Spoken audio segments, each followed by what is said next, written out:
అందరికీ నమస్కారం. Welcome to our channel. నిన్న జగన్మోహన్ రెడ్డి గారు తాడేపల్లి ప్యాలెస్ లో కూర్చొని ప్రెస్ మీట్ పెట్టారనమాట. ఆ ప్రెస్ మీట్ లో చాలా కట్టుకథలు చెప్పడం జరిగింది. తర్వాత నోటికి అడ్డు అదుపు లేకుండా అబద్ధాలు కూడా ఇష్టం వచ్చినట్టు మాట్లాడడం జరిగింది అనమాట. ప్రధానంగా లిక్కర్ స్కామ్ లో జగన్మోహన్ రెడ్డి గారు అరెస్ట్ అవుతారు అనేటటువంటి వార్త ఇప్పుడు ఏపీలో హాట్ టాపిక్ గా మారినటువంటి సందర్భంలో ఆయన గారు హుటాహుటిన వెనువెంటనే ప్రెస్ మీట్ పెట్టి ఈ లిక్కర్ స్కాము ఒక కట్టుకథ, అసలు స్కామే జరగలేదు, ఈ స్కామ్ అనేదే లేదు, కానీ కూటమి ప్రభుత్వం మమ్మల్ని అరెస్ట్ చేస్తామని మాట్లాడుతుంది, చేయాలనుకుంటే చేసుకోండి, నేను ఈయన్నే ఉండాను, నేను యాడికి పోలేదు, నా ఇంటికాడికి వచ్చి అరెస్ట్ చేసుకోవచ్చు అని చెప్పేసి ఆయన స్టైల్లో చాలా వెకిలిగా మాట్లాడుతూ ఇంకా నోటికొచ్చినటువంటి అబద్ధాలు కూడా మాట్లాడడం మొదలుపెట్టాడు. అడ్డంగా దొరికిపోయినా కూడా అంత లేకిగా అబద్ధాలు ఎట్లా ఆడతారో నాకైతే అర్థం కాదు. కొంతమంది ఉంటారు మన చుట్టుపక్కలే అన్నమాట, వాళ్ళు మన కళ్ళ ముందరే తప్పుడు పనులు చేస్తారు కానీ అబద్ధాలు ఆడతారు.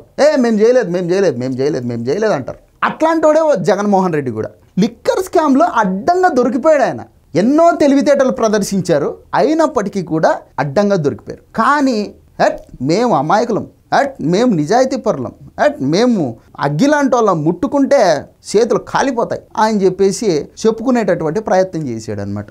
మనందరికీ తెలుసు ఈ లిక్కర్ స్కామ్లో భారతీ సిమెంట్స్కి సంబంధించి లైఫ్ టైం డైరెక్టర్గా ఉన్నటువంటి బాలాజీ గోవిందప్ప, ఇతగాడిది రాయచోటి, అతన్ని సిట్ అధికారులు అరెస్ట్ చేసి రిమాండ్కు పంపించారు. ఆ బాలాజీ గోవిందప్ప జగన్మోహన్ రెడ్డి గారికి ఎవడో కూడా తెలియదంట.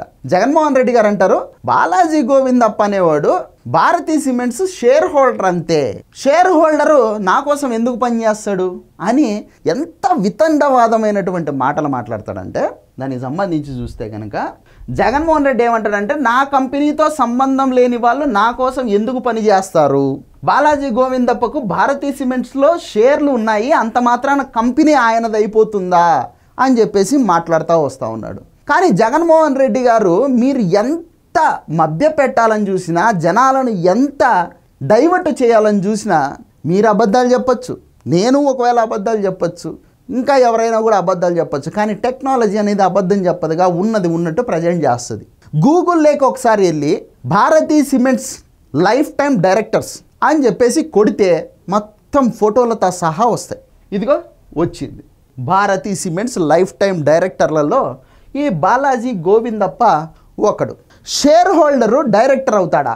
మీరే చెప్పండి. మీరు వ్యాపారవేత్త, మంచి సక్సెస్ఫుల్ ఎంటర్ప్రీనియర్ మీరు, కానీ మీకు తెలియందా మీ కంపెనీలలో షేర్లు ఎంతోమంది కొనుంటారు, వాళ్ళందరినీ మీరు తీసుకొని పోయి డైరెక్టర్ని చేశారా? అది కూడా లైఫ్ టైం డైరెక్టర్ని, అంటే దీర్ఘకాలిక జీవితాంతం ఇంకా డైరెక్టర్ అయినా ఆయన్ని చేస్తారా? ఎవరిని మభ్యపెట్టే మోసం చేయాలనుకుంటున్నారు మీరు? ఇక జగన్మోహన్ రెడ్డి గారు మళ్ళా మాట్లాడితే ఏమంటాడంటే, చంద్రబాబు లిక్కర్ స్కామ్లో కండిషనల్ బెయిల్ మీద ఉన్నాడు, అంతకు మించిన స్కామ్ జరిగిందని చెప్పేందుకు బేతాల కథలు మాట్లాడుతూ ఉన్నాడు అని చెప్పేసి, చంద్రబాబు నాయుడు ఆల్రెడీ స్కామ్ చేశాడు, దాని మీద కేసు నమోదైంది, ఆ కేసు మీద ఆయన కండిషనల్ బెయిల్ మీద ఉన్నాడు అని చెప్పేసి నోటికి ఇష్టారీతిన తప్పుడు మాటలు మాట్లాడేటటువంటి ప్రయత్నం భారీ ఎత్తున చేశాడు జగన్మోహన్ రెడ్డి. అంటే ఆయన గారు ఏం చెప్పాలనుకున్నారంటే, లిక్కర్ స్కామ్ నేను ఒక్కడనే కాదు చేసింది, నాకంటే ముందు చంద్రబాబు నాయుడు కూడా చేశాడు, దాని మీద ఆల్రెడీ కేసులు ఉన్నాయి, దాని మీద ఆల్రెడీ ఆయన గారు కండిషనల్ బెయిల్ మీద ఉన్నాడు అని చెప్పేసి ప్రజలను నిండా మోసం చేసేటటువంటి ప్రయత్నం చేశాడు. ఇక్కడ నేను సింపుల్ లాజికల్ క్వశ్చన్ అడుగుతాను. మీరు రాజకీయ నాయకులు ఎలక్షన్లు వచ్చినప్పుడల్లా పోటీ చేయడం కోసం అని చెప్పేసి ఎన్నికల అఫిడవిట్ అని ఒకటి తయారు చేసి ఎలక్షన్ కమిషన్కి ఇస్తారు. మీరు అఫిడవిట్ దాఖలు చేస్తారు కదా, అందులో ప్రతిదీ డిక్లరేషన్ ఇవ్వాలి. అంటే మీ పేరు, ఊరు, మీ మొబైల్ నెంబరు, మీ ఇంటి అడ్రస్తో పాటు మీకున్నటువంటి ఆస్తులు, అప్పులు, మీ మీద ఉన్నటువంటి కేసులు, మీ దగ్గర ఎన్ని కార్లు ఉన్నాయి, ఎన్ని కిలోల బంగారం ఉంది, ఎన్ని తులాలు వెండి ఉంది, ఎంత రాగి ఉంది, ప్రతి డీటెయిల్స్ మీరు దాంట్లో అప్డేట్ చేయాలి కదా. మీది 2024 ఎలక్షన్లలో మీరు అప్డేట్ చేశారు కదా ప్రతిదీ. అలాగే చంద్రబాబు నాయుడు కూడా తన ఎన్నికల అఫిడవిట్లో ప్రతిదీ అప్డేట్ చేస్తాడు కదా. నేను ఓపెన్గా చెప్తున్నా, జగన్మోహన్ రెడ్డి గారు ఒక్క కేసు మిస్ అయినా కూడా మీ ఎలక్షన్ అఫిడవిట్లో మీ అఫిడవిట్ చెల్లుతుందా? చెల్లదు, రిజెక్ట్ చేస్తారు. ఎందుకు రిజెక్ట్ చేస్తారు? తప్పుడు సమాచారం ఇచ్చి ఎన్నికల అఫిడవిట్ని దాఖలు చేస్తే ఎలక్షన్ కమిషన్ అప్పటికప్పుడు రిజెక్ట్ చేస్తుంది. నేను ఇక్కడ ఏం చెప్పదలుచుకున్నానంటే, ఒకవేళ చంద్రబాబు నాయుడు మీద లిక్కర్ స్కామ్ అనేది ఒకవేళ ఉంటే, ఆయన గారు గనక కండిషనల్ బెయిల్ మీద ఆ లిక్కర్ స్కామ్ మీద ఉంటే గనక బహిరంగంగా ప్రజలందరికీ మీరు ఆయన ఎన్నికల అఫిడవిట్ని తీసుకొని వచ్చి చూపించి, ఇదిగో చంద్రబాబు నాయుడు స్వయంగా తన ఎన్నికల అఫిడవిట్లో దాఖలు చేశాడు, నా మీద లిక్కర్ స్కామ్ ఉంది, నేను కండిషనల్ బెయిల్ మీద ఉన్నాను అని చెప్పేసి, నేను కాదు చంద్రబాబు నాయుడే అసలైన లిక్కర్ స్కామ్ చేసినటువంటి వ్యక్తి అని మీరు చూపించి ఉంటే జనాలు నమ్మడానికి కాసింత ఆలోచించేవాళ్ళు. తప్పుడు పనులు మీరు చేస్తారు, తప్పుడు ఆరోపణలన్నీ చంద్రబాబు నాయుడు మీద వేస్తారు. మీరు చెప్పిన వెంటనే నాకు ఒక్క సెకండ్ డౌట్ వచ్చింది, ఏంటి నిజంగానే చంద్రబాబు నాయుడు మీద లిక్కర్ స్కామ్ కేసు ఉందా అని చెప్పేసి. మొత్తం ఆయన ఎలక్షన్ అఫిడవిట్ మొత్తం చూసా, నాకెక్కడా కనిపించలేదు అబ్బా లిక్కర్ స్కామ్. అసలు ఆయన ఉన్నది కండిషనల్ బెయిల్ మీద కాదు, ఆయన ఉన్నది రెగ్యులర్ బెయిల్ మీద. అది ఏం కేసు? చంద్రబాబు నాయుడిని అరెస్ట్ చేసి జైల్లో పెట్టి నీలో ఉన్నటువంటి సైకోని ఉన్మాదిని సంతృప్తి పరచుకోవడం కోసం అని చెప్పేసి నువ్వు చేయించావే లేని స్కిల్ క్యాంప్ కేసు, దాంట్లో ఆయన గారు బెయిల్ మీద ఉన్నారు, కండిషనల్ బెయిల్ కాదు. కండిషనల్ బెయిల్ అంటే ఏంటి?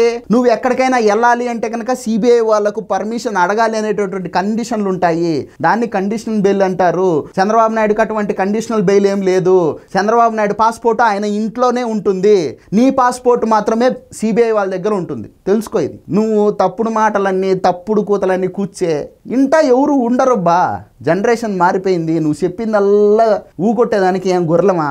ఏం మాకు తెలీదా? ఏమేమి చదువుకోలేమా? తంప్రింట్ కాలమనుకుంటాడవా? అటంతా కుదరదు. ఇంకా ఈయన గారు ఐఏఎస్ల మీద ఐపీఎస్ల మీద ఆయనకేదో విపరీతమైనటువంటి ప్రేమాభిమానాలు పొంగి పొర్లుపోతాండాయి, ఆయన హృదయం ద్రవించిపోయి కారిపోతాండాయి, బకెట్లు అన్నట్టు ఫీల్ అయిపోతున్నాడు. ఈయన గారు 5 సంవత్సరాల అధికారం ఎలగబెట్టినాడు, ఎంతమంది ఐపీఎస్లు ఈయన గారు టార్చర్ పెట్టినాడు, ఎంతమంది ఐఏఎస్లను ఈయన గారు పక్కన పెట్టినాడు, ఈయన గారికి సపోర్ట్ చేయలేదని ఎంతమంది ఐపీఎస్లను కోర్టుల చుట్టూ తిప్పినాడు. ఈయన చేసినటువన్నీ ఇట్లాంటి పనులే. మళ్ళా ఈయన గారు వచ్చి ఈ పొద్దు ముసలి కన్నీళ్లు కలుస్తున్నాడు. ఒకటి జగనన్న, నువ్వు ఎన్ని అబద్ధాలు చెప్పినా కూడా జనాలు నమ్మే పరిస్థితిలో లేరు. పైపెచ్చు నువ్వు మాట్లాడుతా అంటే జనాలకు నవ్వొచ్చాంది, కొంచెం గ్రహించు. ఎవరన్నా చెబితే ఇనేవు అంత ఓపిక తీరిక అట్లాంటి మైండ్ సెట్ నీకు లేదని మీ వాళ్ళు అంటూ ఉంటారు, కానీ రొంతన్న ఆలకించు. సో ఇది వీడియో. ఈ వీడియో నచ్చితే లైక్ చేయండి, సబ్స్క్రైబ్ చేయండి, షేర్ చేయడం మాత్రం మర్చిపోవద్దు. Thank you.